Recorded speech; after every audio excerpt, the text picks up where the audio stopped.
Guys, അപ്പൊ നമ്മളിപ്പോ രാത്രി സമയം 10 മണിയായി. നമ്മൾ അലിൻ ജോസിനെയും കൊണ്ട് ഒരു വയനാട് ഒരു പരിപാടി ഉണ്ട്, അതിന് പോവാണ്. ഇവിടെ ഇപ്പൊ ഫോറം മാളിലൊക്കെ പോയി ലേറ്റ് ആയി. എന്ത് സംഭവിക്കുന്ന ഒരു പിടുത്തമില്ല. എന്തായാലും അപ്പൊ പറ്റുന്നത്ര എന്തായാലും നമ്മള് പോവും. എന്നിട്ട് സ്റ്റേ അടിക്കും, അല്ലെങ്കിൽ വണ്ടി തന്നെ കിടക്കും. എന്തായാലും നാളെ 10 മണിയാകുമ്പോഴേക്കും നമുക്ക് വയനാട് ചെല്ലണം. അപ്പൊ ആ ഒരു വ്ളോഗാണിത്. നമ്മുടെ അലിൻ ജോസ് കൂട്ടറുണ്ട്. എല്ലാവർക്കും നമസ്കാരം. എല്ലാവരും നല്ല രീതിയിൽ ഇരിക്കുക, സന്തോഷമായിട്ടിരിക്കുക, ഹാപ്പിയായിട്ടിരിക്കുക, ഹാപ്പി മൈൻഡ്, ഹാപ്പിയായിട്ട് ചിന്തിക്കുക, ഹാപ്പിയായിട്ട് മനസ്സിലാക്കിയ ഓരോ കാര്യങ്ങളും ഹാപ്പി ആയിട്ടിരിക്കുക. അങ്ങനെ നമ്മൾ ആലു എത്തി. ഇനിയിപ്പോ നമ്മൾ അജുവിനെ വിളിക്കാൻ വേണ്ടി മലയാറ്റൂര് പോവാണ്. അപ്പൊ മലയാറ്റൂര് വഴി കട്ട് ചെയ്ത് ആണ് ഇനി പോകാൻ പോണേ. ഇച്ചിരി ലോങ് ആണ്, എന്നാലും നമ്മള് അജുവിനെ വിളിച്ചിട്ട് വേണം ആ വഴി പോവാൻ. സമയം ഇപ്പൊ 10:10 ലെറ്റ്സ് സീ. ഗായ്സ്, ഇങ്ങനെ കൊടകരയിലെത്തിയപ്പോൾ നമ്മൾ ഫുഡ് കഴിക്കാൻ കയറി. നമ്മൾ അജുവൊക്കെ ഉണ്ട്. നമ്മളെ ഒരു 30 കിലോമീറ്ററാണ് സഞ്ചരിച്ചിട്ടുള്ളത്. അവൻ്റെ കൊടുക്കത്തെ ബ്ലോക്ക് ഇനി 200 കിലോമീറ്റർ കൂടെ ഉള്ളൂ. അങ്ങനെ നമ്മൾ നമ്മുടെ തൃശ്ശൂർ എത്തി. നമ്മുടെ തൃശ്ശൂർ റൗണ്ടിലെത്തി. ദേ കണ്ടോ. അപ്പോൾ ഇനിയും കുറേ ദൂരം നമുക്ക് സഞ്ചരിക്കാൻ കിടക്കുന്നു. ഏകദേശം 4 മണിക്കൂർ കൂടി ഉണ്ട് ഇനിയും. അപ്പോൾ ഇനിയും 3 മണിക്കൂർ യാത്രയുണ്ട്. അപ്പോൾ ഞങ്ങളൊരു കോഫി കുടിക്കാണ്. രാവിലെ 3 മണിയായിട്ടായി. നമ്മൾ വയനാട് കാടുകളിലേക്ക് കയറി തുടങ്ങി. ഇനി ഏകദേശം ഒരു 1 മണിക്കൂർ യാത്ര കൂടി ഉണ്ട്. കാട്ടിലേക്ക് നമ്മൾ കയറി. അങ്ങനെ ഇനി ഒരു 30 കിലോമീറ്റർ കൂടെ ഉള്ളൂ. ഇത്ര നേരം അജു ഓടിച്ചുകൊണ്ടിരുന്ന ഇനി ഞാൻ ഓടിക്കുന്നു. അടിവാരം എത്തി. ഇനിയിപ്പോൾ നമ്മൾ നേരെ ചുരം കയറാൻ പോവാണ്. വയനാട് ചുരം, താമരശ്ശേരി ചുരം.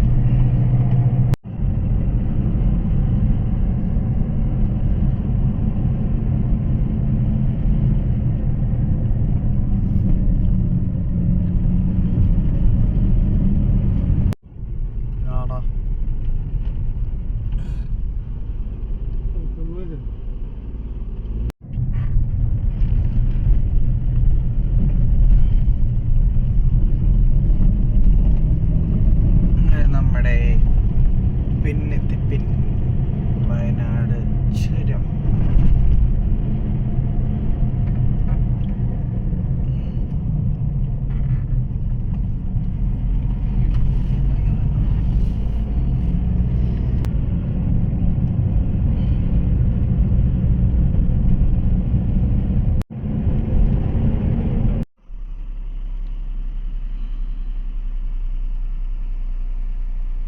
അങ്ങനെ നമ്മൾ വയനാട് എത്തിയിരിക്കുന്നു ഗായ്സ്. അതാ വയനാട്ടിലേക്ക് നമ്മൾ കടന്നു. This is Wayanad.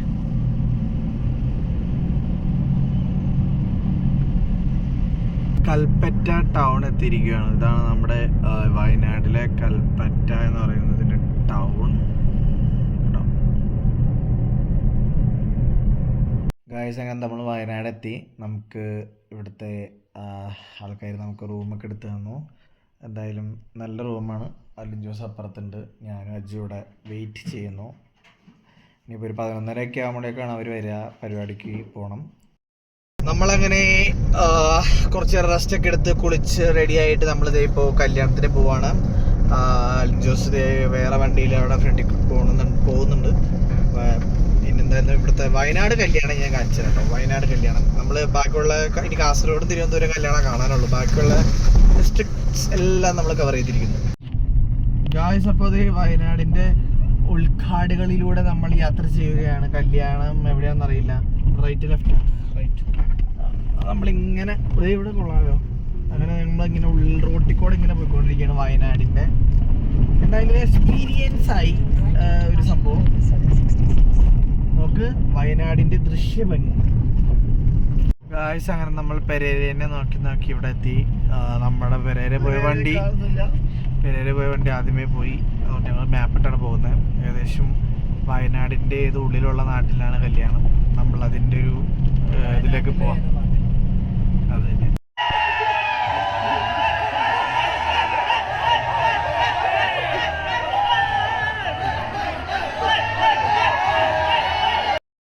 അവിടെ വയനാട്ടിലെ ആരാധകരുടെ കൂടെ അടിച്ച് തിമിർത്താടുകയാണ്.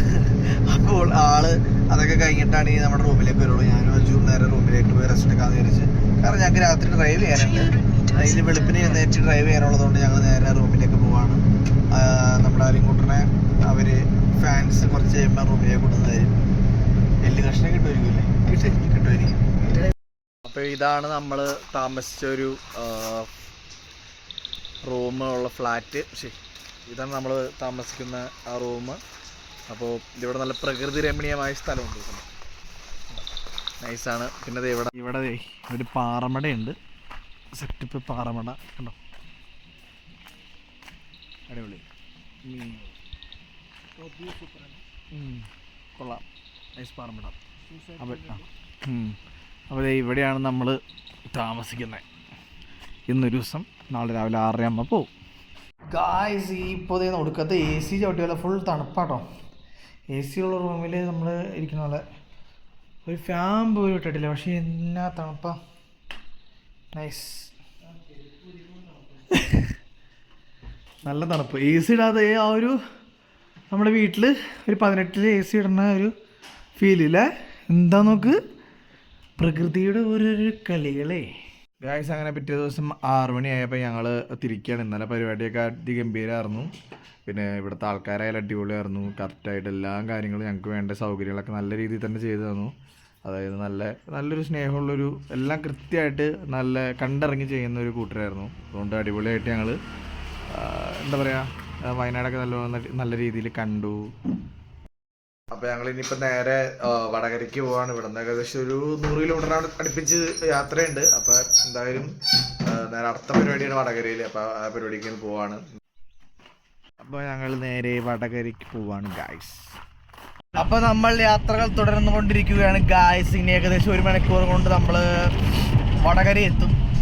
നമ്മുടെ വയനാട് ഏരിയ തന്നെയാണ് ഗായ്സ്. അപ്പോൾ നമ്മൾ ഉരുൾപൊട്ടലുണ്ടായ വഴികളിലൂടെയാണ് പോകാൻ പോകുന്നത്. ചെറിയ രീതിയിൽ ഉരുൾപൊട്ടലുണ്ടായതാണ്. അപ്പോൾ നമ്മളൊരു ഡേഞ്ചർ ഡ്രൈവിംഗ് ആണ് ഇപ്പോൾ പോയിക്കൊണ്ടിരിക്കുന്നത്. ഇപ്പോൾ ലെഫ്റ്റ് സൈഡിൽ കൊക്കയാണ്, റൈറ്റ് സൈഡിൽ കാടും മലയാണ്, ഡേഞ്ചറാണ് ഗായ്സ്. അപ്പോൾ നമ്മളൊരു ചുരം ഇറങ്ങാൻ പോവാണ്. ഇത് താമരശ്ശേരി ചുരമല്ല, ഇത് വേറൊരു ചുരമാണ്. ഏത് ചുരമാണെന്ന് ഞാൻ നോക്കിയിട്ട് പറയാം കേട്ടോ. അങ്ങനെ നമ്മൾ കുറ്റിയാടി എന്ന് പറഞ്ഞ സ്ഥലത്തെത്തി. അപ്പോൾ ഇവിടെ നിന്ന് ഫുഡ് കഴിക്കാൻ വിചാരിച്ച് ഒരു ഹോട്ടലിൽ. അപ്പോൾ 11 അവിടെ നിന്ന് ക്രോസ് ചെയ്യാൻ വേണ്ടി കുറേ നേരമായി. ഞങ്ങൾ അലിൻ ജോസിന് വേണ്ടി ഡ്രസ്സ് എടുക്കാൻ വേണ്ടി ഇവിടെ കുറ്റിയാടിയിൽ ഒരു ഷോപ്പിൽ കയറിയേക്കുവാണ്. അവനിപ്പോൾ ഡ്രസ്സ് ഇട്ടിട്ട് ഇപ്പം തന്നെ വരും.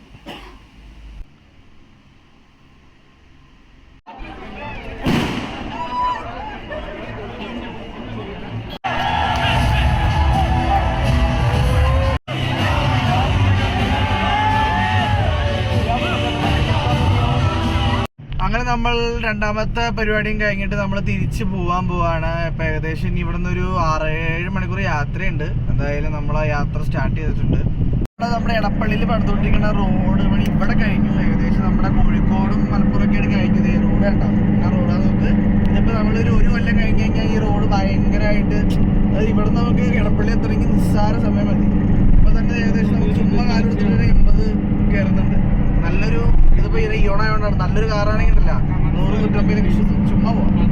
അമ്മായിരം റോഡ്. ഈ റോഡ് അങ്ങോട്ട് പെട്ടെന്ന് വന്നെങ്കിൽ അത്രയും നല്ലത്. കാരണം നമുക്ക് കോഴിക്കോട്, കാസർഗോഡ് അല്ലെങ്കിൽ ആ ഭാഗത്തേക്ക് തിരുവനന്തപുരത്തേക്കൊക്കെ പോകാൻ വളരെ ഫാസ്റ്റ് ആയിരിക്കും. നല്ല റോഡ്, നല്ല സ്പീഡ്, കൊള്ളാം.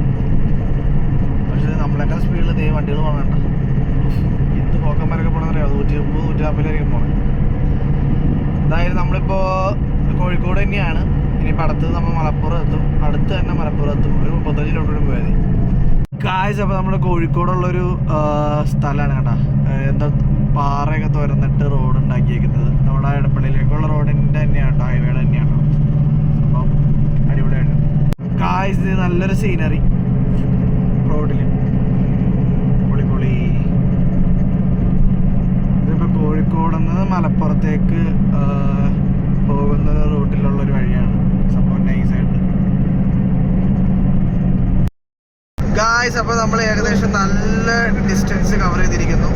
അത്യാവശ്യം നല്ല റോഡായതുകൊണ്ട് ഇവിടെ നല്ല ഡിസ്റ്റൻസ് നമ്മൾ കവർ ചെയ്തിരിക്കുന്നു. അപ്പോൾ ഇതേ നല്ല ഇതുണ്ട്, പാറ തുറന്ന് മല മല തുരന്ന് നല്ലൊരു റോഡ് ഉണ്ടാക്കുന്നത് കേട്ടോ നമ്മുടെ ഹൈവേക്ക് വേണ്ടി.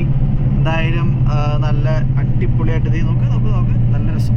ഇവന് വർക്കറാട്ടോ, നോക്കി നിന്നോണ്ട് വർക്ക് ചെയ്യുന്നുണ്ട്, വയറടി തോന്നുന്നുണ്ട്.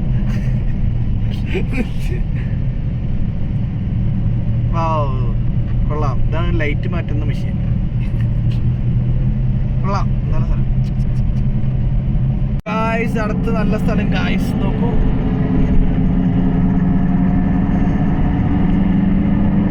നമ്മുടെ പുത്തനത്താണി കഴിഞ്ഞിട്ടുള്ള ഒരു സ്ഥലമാണ്. പുത്തനത്താണിന്ന് പൊന്നാനിക്ക് പോകുന്നുള്ളൊരു റൂട്ടാണ്. അപ്പോൾ നമ്മൾ ഫുഡ് കഴിക്കാൻ കയറിയേക്കുവാണ് ഈ ഒരു ഹോട്ടലിൽ. ഏകദേശം ഗുരുവായൂരിൻ്റെ അടുത്തിട്ടുള്ളൊരു സ്ഥലമാണ്, നല്ല സെറ്റപ്പുള്ളൊരു സ്ഥലം. അപ്പോൾ എന്തെങ്കിലുമൊക്കെ കഴിക്കണം. നമ്മൾ ഷവായ എത്തി. അവൻ ഷവായ റൈസും, അവൻ ഷവർമ. ആ ഹോട്ടലിൽ കയറിയപ്പോൾ അവിടുത്തെ പിള്ളേരൊക്കെ പെരേരയുടെ ഫോട്ടോ എടുക്കാൻ വേണ്ടി വന്നിട്ടുണ്ട് ഗായ്സ്. അങ്ങനെ നമ്മൾ മൊത്തം ചുറ്റി വീട്ടിൽ നിന്ന് ഇറങ്ങി ലാസ്റ്റ് 654 കിലോമീറ്റർ വരെ നമ്മൾ വീട്ടിലെത്തിയിരിക്കുകയാണ് ഗായ്സ്. അലിനെയും വീട്ടിൽ കൊണ്ടുവന്നാക്കി, അജുവിനെയും വീട്ടിൽ കൊണ്ടുവന്നാക്കി, നമ്മൾ നേരെ വീട്ടിലെത്തി.